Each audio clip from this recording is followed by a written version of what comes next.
Perfect.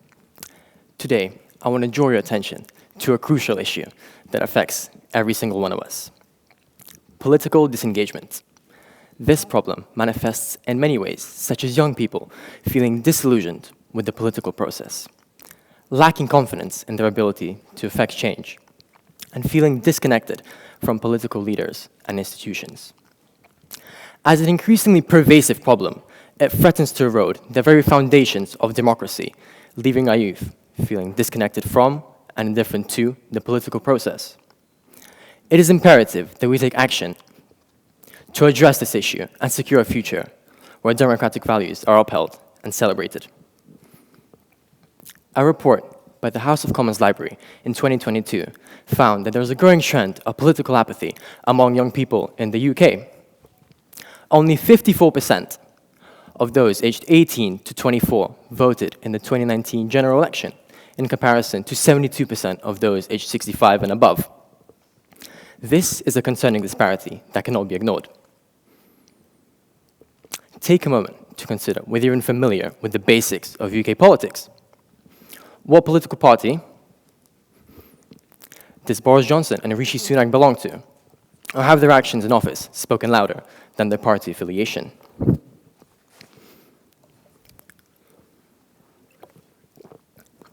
Now, I would like you as a young person, to think whether you engage actively in the political process. And if not, well, why is that the case? Oh, sorry, there's no black slide. Go back. Often, young people in the UK feel disenchanted and indifferent towards the political process. And this can be attributed to several factors. One of the primary worries that they have is that their concerns and opinions are not being heard or addressed by politicians, creating a perception that the vote is insignificant. This feeling of powerlessness contributes to a lack of motivation to participate in the electoral process. Moreover, the constantly evolving and fast-paced world of politics makes it hard for them to keep up, causing frustration and confusion. The sheer number of elections present in the UK, local, regional, general, and the referendums all add to the complexity of the political landscape. This sense of detachment is further compounded by the ideology that politicians are out of touch from the real world.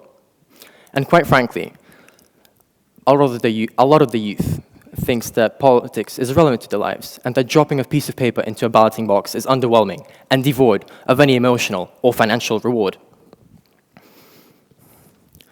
But perhaps the most significant reason for political disengagement within the youth is the lack of education about politics itself and democracy. Many youngsters don't understand how the political system works and what each party stands for, hence the reason for disengagement and confusion. Sorry, I have a really sore throat, I have to drink a lot. So, what can we do about this? How can we engage young people into politics and ensure that they're active and informed citizens? Well, currently, political education is not mandatory in the UK education curriculum and is often overlooked in favor of more practical subjects such as maths and science, yet it's critical in escalating engagement within adolescents. Implementing a mandatory course, a political course, within the UK education curriculum for every student, including the age of 16 and above, could help ease them into the world of politics, and it could cover stuff as history of democracy, the role of the government, function of media, and the importance of civil society.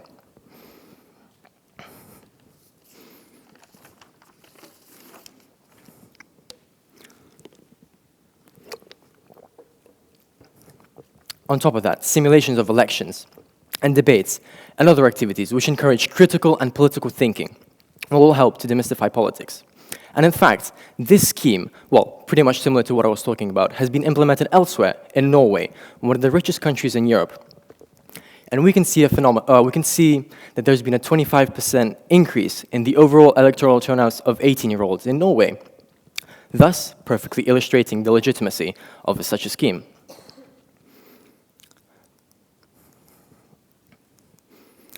Engagement is the key we lack. Bernie Sanders, the man you can see on the screen, is known for his engagement. He's an American politician, by the way.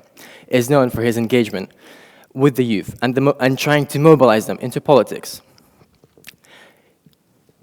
He often advocates such progressive policies, such as free college tuitions, universal healthcare, and climate change action, which all resonate with the younger audience.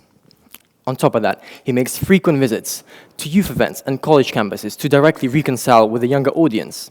Hence, a phenomenon where Bernie achieved more votes than Hillary Clinton and Donald Trump combined in a handful of states during the 2016 pre-election stage, according to the Washington Post.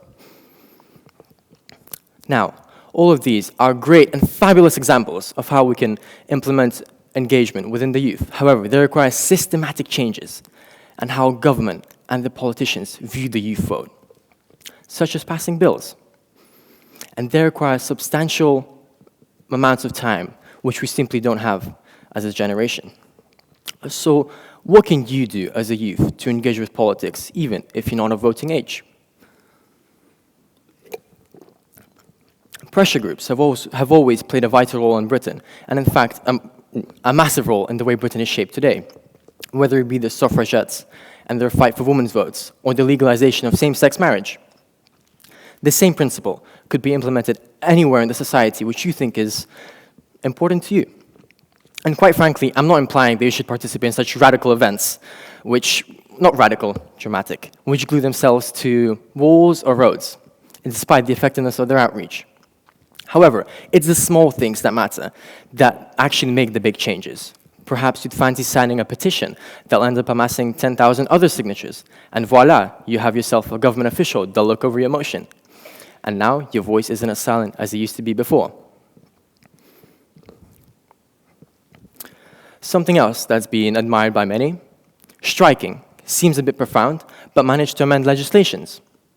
Massive walkouts by Amazon workers during the pandemic acquired them a significant increase in health and safety measures and hazard pay. And to me, that's a huge bonus, taking into account the fact that Amazon is one of the biggest employers in the world.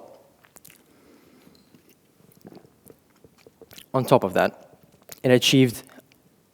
it provoked a passing of an anti-striking bill in the UK. And I guess you could say that struck a chord with the government. Social movements, like the BLM protests and peaceful marches, have received the abolishment of multiple controversial symbolisms and tremendous media outreach.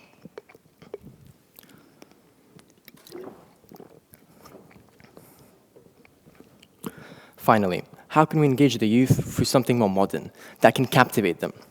Well, it's not a surprise that a lot of the youth are active users of social media, and we can engage with the youth through quirky content on social media.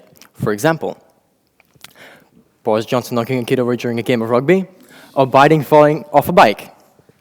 This indirect political content strikes an interest in the persona featured. And if someone wasn't aware of the person before, this will hopefully lead to them being engaged into who it is and doing more background research into what that person stands for. But this is only if politics took a modern approach to captivate the youth.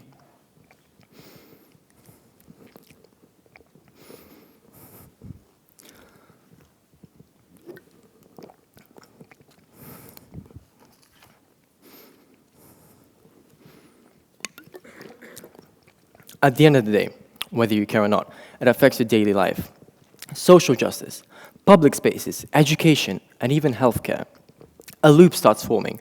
If it's not taught, then none of us care or pay attention to it. It's more dopamine rewarding to scroll through TikTok for hours on end than to expand your purview. This leads to MPs and government officials doing anything and everything that they fancy without considering the legitimate consequences, even on how they're perceived. Take the COVID breaches as one of the examples. Who are the long-term impacts affecting? Well, it's certainly not our parents and grandparents, because, as radical as it may sound, they're all going to pass away. We're the ones undertaking the changes, and thus should have more say into them. Hence, we must not overlook the deterioration of the voting system and safeguard its fairness and integrity. And remember, by reviving your voice, you're reclaiming your power. Thank you.